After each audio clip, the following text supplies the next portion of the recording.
A partial list of some of the things that piss me off.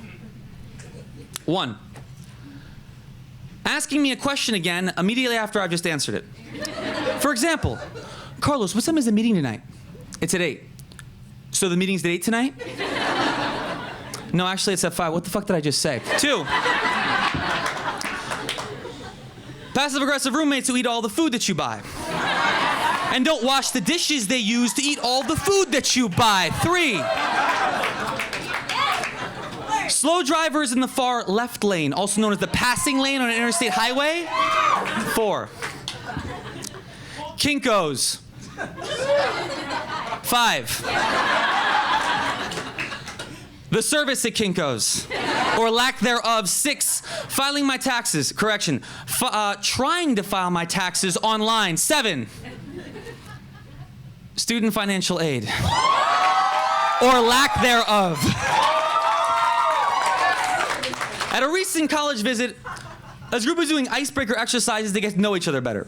Questions are asked and everyone is encouraged to share and join in. First question, if you could be any animal on earth, which one would you be? Dead silence. Okay, second question.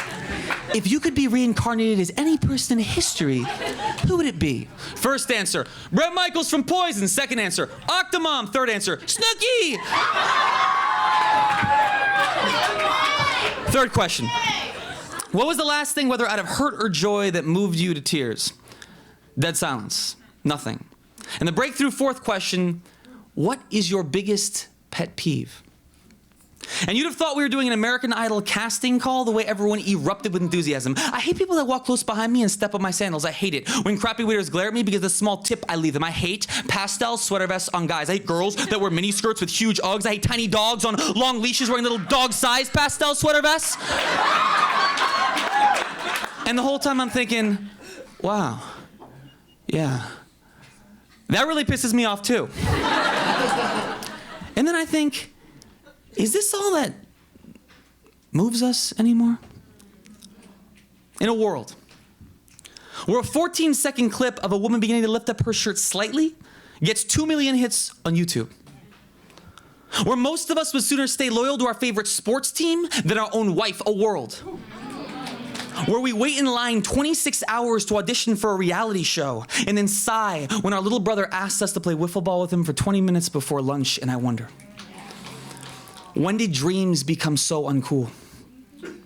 That imagination that kept us company endlessly when we were little. That moment when we lost control in a good way, got choked up, lost our breath, or blushed. What happened to falling in love?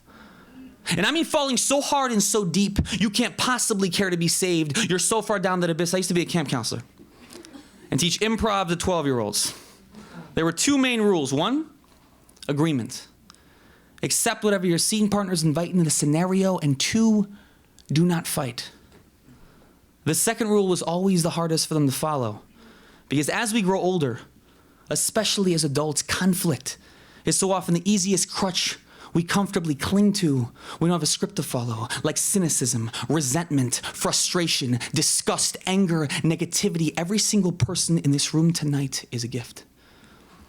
A perfect divine gift of beauty and horror and pride and fragility, such a fractured miracle of being that anoints this very moment right now. A triumph.